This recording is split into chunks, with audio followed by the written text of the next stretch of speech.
আসসালামু আলাইকুম। আমি উম্মে ফাতিহা। ছোট বন্ধুরা, আজকে আমি তোমাদেরকে শরীয়তে অজগর এই অক্ষর দিয়ে সুন্দর একটি গল্প শোনাবো। তোমরা মনোযোগ দিয়ে দেখতে থাকো।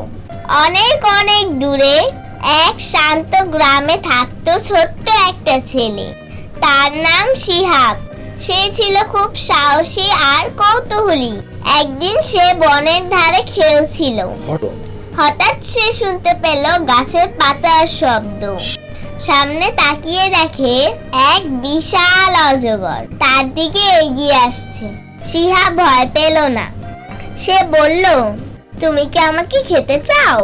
অজগর হেসে বলল, না না, আমি তো শুধু তোমার সঙ্গে বন্ধুত্ব করতে চাই। সবাই আমাকে দেখে পালায়। শিহাব বলল, তুমি তো সত্যিই ভয়ঙ্কর দেখতে, কিন্তু তোমার মনটা এত নরম। তারপর থেকে শিহাব আর অজগর বনভূমিতে একসাথে খেলতো, লুকোচুরি করত আর অন্য প্রাণীদের সাহায্য করত।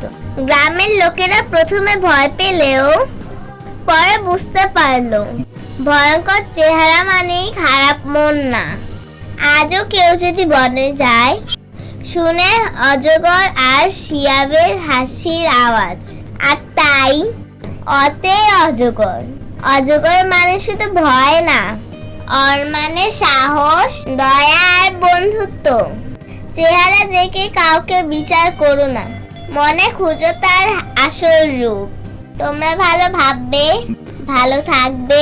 আল্লাহ হাফেজ।